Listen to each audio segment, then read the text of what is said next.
especially should not stop their parents for this right. This is the expectation of the parents, and we should fulfill this expectation of the parents to make them able to look in the surrounding what their children is doing.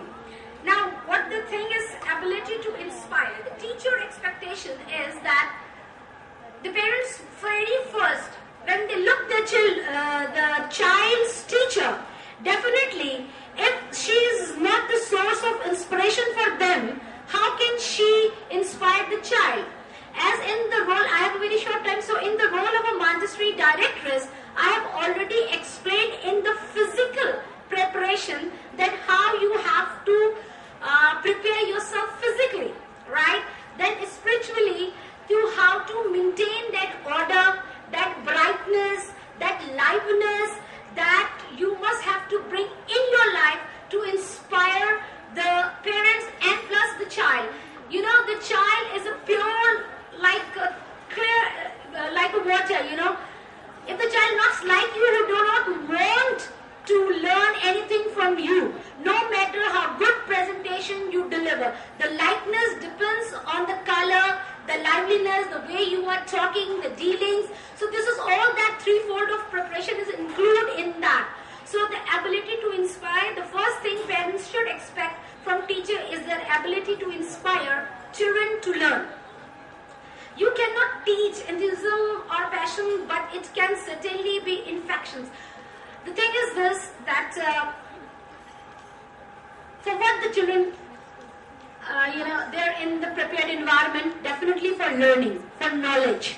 This is the very important thing and the first thing that the teacher has to do with the child. So how she is going to pass on the knowledge? Unless and until she herself is intellectually prepared for that. In intellectual preparation means what is she is doing, what for she is there. She is 100% ready intellectually, spiritually and physically. This is the way she is able to inspire the parents and the children, and the expectation of the parents is going to fulfill. Then ability to understand. Understand means you are not only going to cover yourself with all that qualities, but you must have a quality to understand others. And this is the very first and the initial quality of someone to work, because without having a quality of understanding, it's not possible for you to do applications. No, your applications has no effect. If you feel, yes, this man, this woman, this girl, this teacher is understanding me, she has loved me, she respects me, then definitely you try to do beyond your level. You struggle for that. So this is the way when the teacher is telling something to the child, when she is passing on the knowledge, and when the child has a faith upon the teacher, when she feels the relation of the love, and that all comes first when teacher, very beginning, what our thinking mainly is that usually we try to first ask the child to do that, respect me. And when the child starts respecting you, then you start love the child.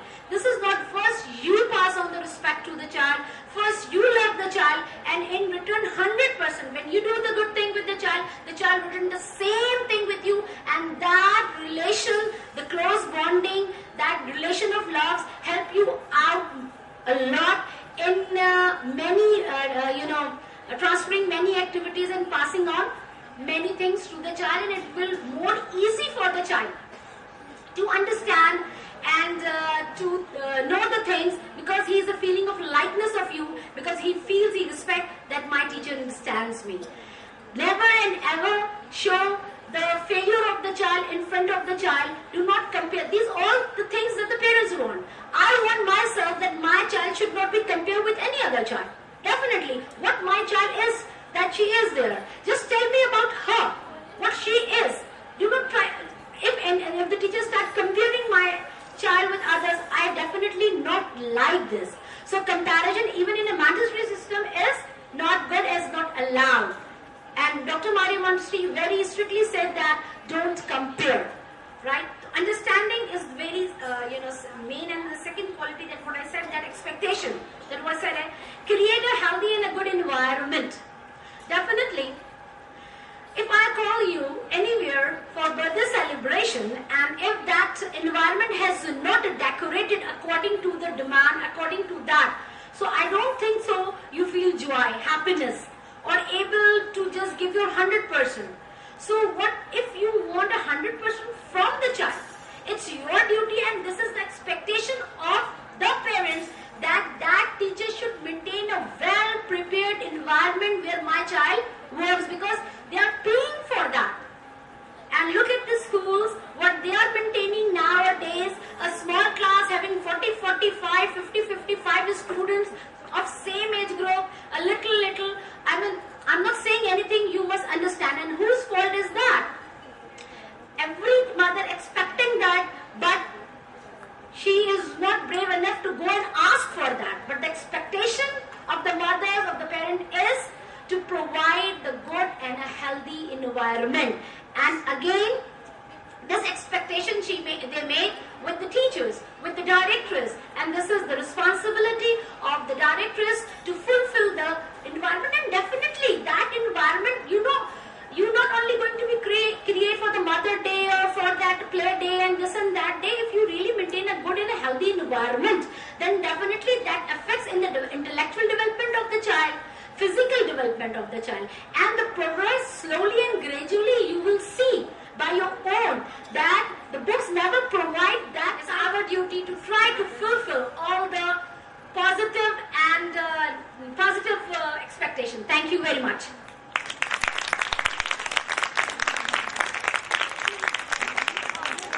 Thank you, Ma'am Nazra. Directresses. What is the work of the directress? To direct, to guide. In a nutshell, the word teacher. You are there to educate the child.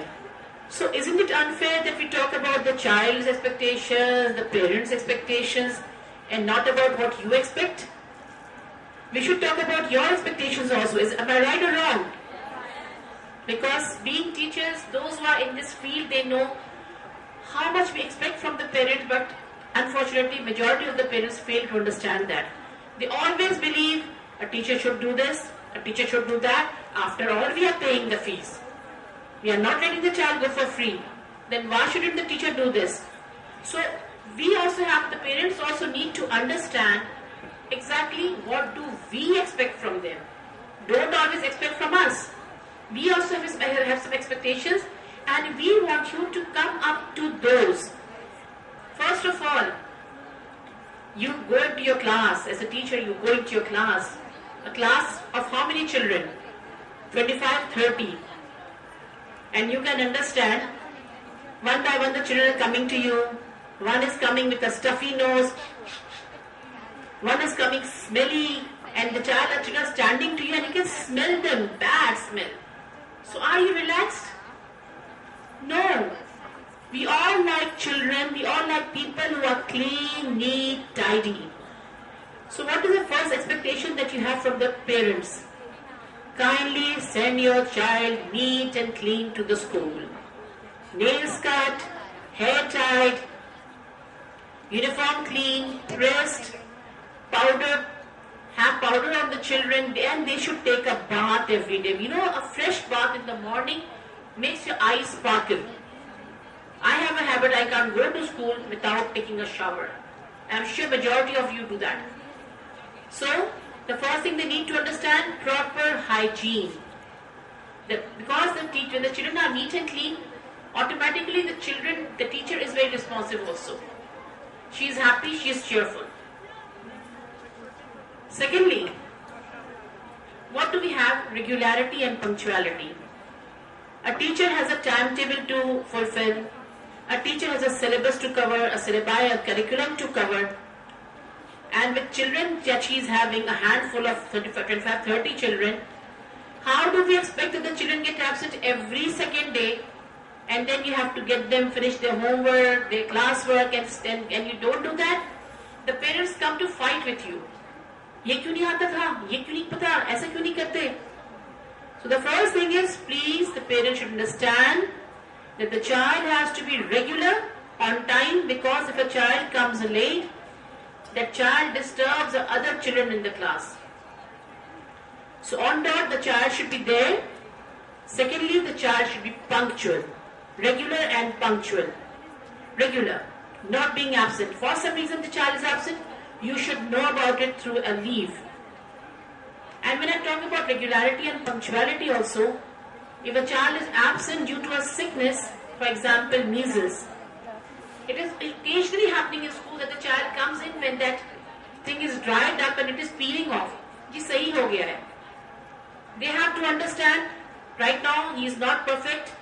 Stop your child, make him stay at home. When the child is alright, skin is clean, clear, then send the child.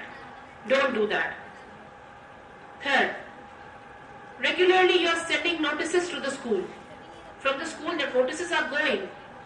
How do you understand that the children have, parents got the notice, they have understood the notice, until unless they give you a reminder about it, yes, acknowledgement about it. You send a notice, second day the parents sign and say received. You know that you have received, that the parents have received it, you are relaxed. But there are many parents who, despite telling again and again, I remember in our school when I was doing the job, it was there that just give 2 spellings for the homework every day. Revise the homework and 2 spellings for learning. And in one meeting, we had prepared the child for the assessments. Kindly learn all the spellings given in the diary, revise all the spellings given in the diary. And in the meeting, the father was fighting with me. अब इतना time नहीं है हमारे पास एक page पलट के देखें कि कौन सी spellings याद करनी है. And believe me, I was quiet because I wasn't saying anything. All the parents on my behalf were arguing with that father कि आपका इतना भी time नहीं है. Because you were not responding. And now you're creating a fuss. So, check the homework diary every day, see what is there, understand that if any problem, any confusion, right, you are letting your child understand the teacher is no one. We are paying her, she's your servant. If this is the way you're going to deal your child, if this is the way you're going to train your child, believe me, it is not only the teacher who will lose or get her respect lost, but even as a parent, you will not stand anywhere in the world. Remember, teaching is a profession which has been prescribed by Allah Ta'ala, which has been given good position in Islam. In every religion, teaching is one profession which stands above all, because whoever you are, it is a teacher who has created you.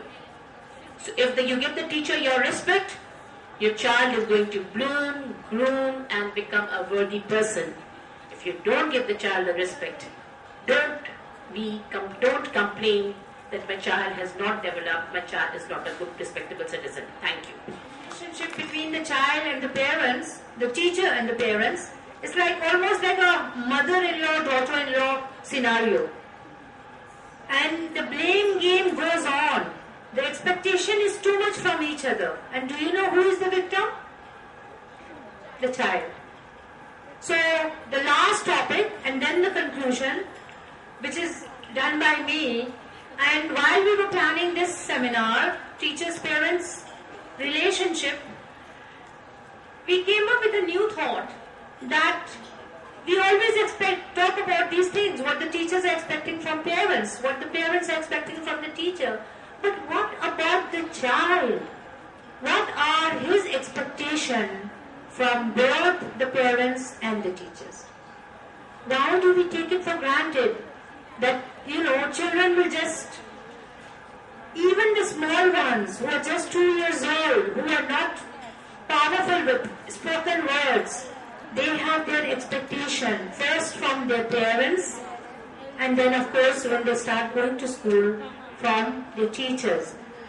As I was just saying earlier, that expectation, if not fulfilled, this is the rule of life. Once we make any expectation from anyone, if it is not fulfilled, you are disheartened, you are disappointed. Maybe it's your birthday, you were hoping that your best friend will call you, wish you, and she forgot. How do you feel? In your job, maybe you are expecting a salary raise or a promotion. That was your expectation. You didn't get it. You are demotivated. So the child has certain expectation from the parents. Nowadays, the majority of both parents are working. So this child who is waiting all day for you to come home, what does he expect from his mom? To give him 100% of herself. Not only physically, but mentally, emotionally. You know, sometimes children say, Mama, आप मुझे hug भी नहीं करती हैं. Although they can do their work independently, they want you to just sit with them. And we trying to make 24 hours, 48 hours, we have other household to catch up on. We reach home at 6 o'clock. So you got to get in the kitchen. What about the child? Where does his expectation takes him away from you? And then, if unfortunately, most of the fathers, in fact all fathers are not Montessori trained. Not even all mothers are Montessori trained. So they never understand the child as Dr. Maria Montessori understood. Even the tiniest child is a complete human being with a lot of emotions, a lot of sensitivity. That's why there is a bond between the child and the mother for 40 days. That sensitiveness or belonging has to be felt. So children can feel immediately your body language. They have a deep respect for self-dignity. As Dr. Maria Montessori says, do not humiliate the child. Do not embarrass the child. Notice small children, sometime in front of guests, they might have broken something and you will tell them, come on, uthao, say sorry. Children have attitude problem in trying to say sorry, especially when they are not wrong. That is the human in them. So, children expectation from parents are that if we parents demand respect from the children, we need to treat them with respect. We need to encourage them. They do not want reward and punishment. And these are not my words. These are the findings of Dr. Maria Montessori. But yes, we have applied it on our children and others. You know, I took interview of many people for this lecture. And when I asked, what does your child expect from you? They were like shocked that they never thought about it. Oh, children have expectation too? You know, teachers have expectation. Parents want them to get good grades. Parents want them to come first. Parents sometimes make them feel guilty. We are paying so much fees. And a child comes with the result, especially fathers. Whole year they have no idea what the child is studying.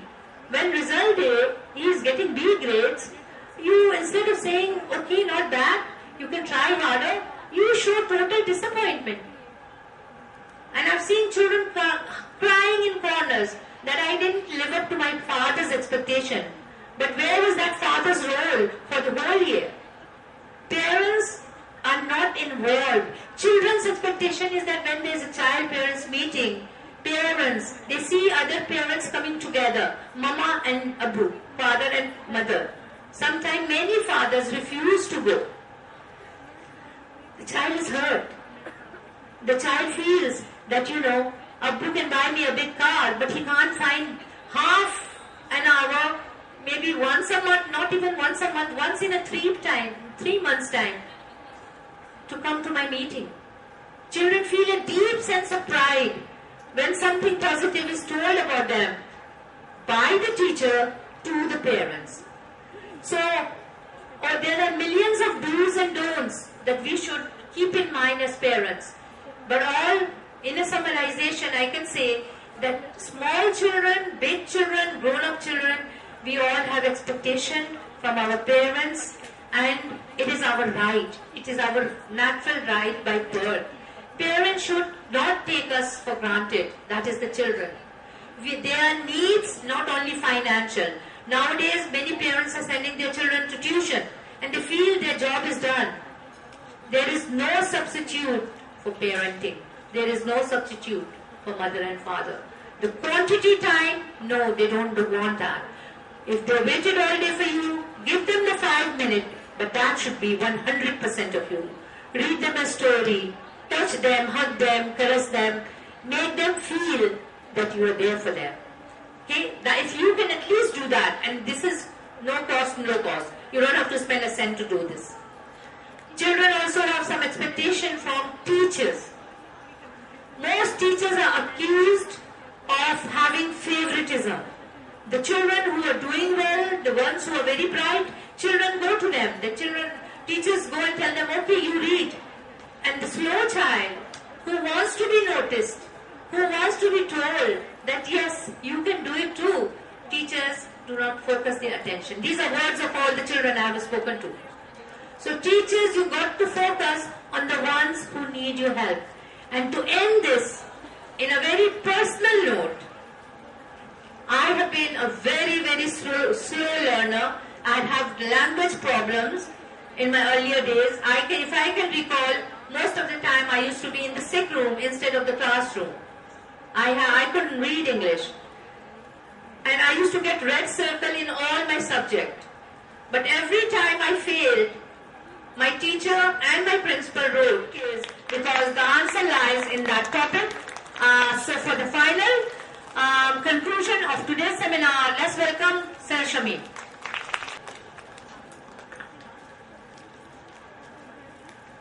First of all, where are the volunteers? Volunteers, please go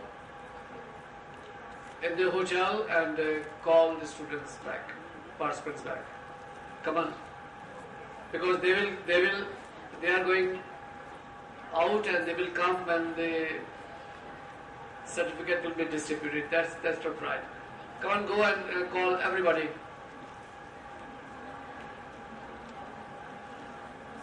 I know match is very interesting, but what happened? Are they? Oh, then why they are staying there?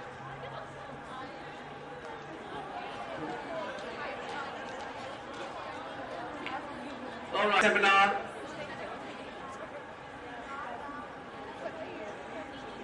It was having a wide subject.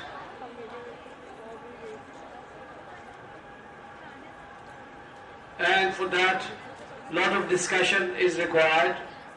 We have tried our level best to give you comments on this topic from our learned experts. I think we arrived to the conclusion that these relationships got to be resolved in a very amicable way. The important thing between these relations or the central point of this relationship is the child. Whatever expectation we are having and whatever expectation the teachers are having, all these expectations must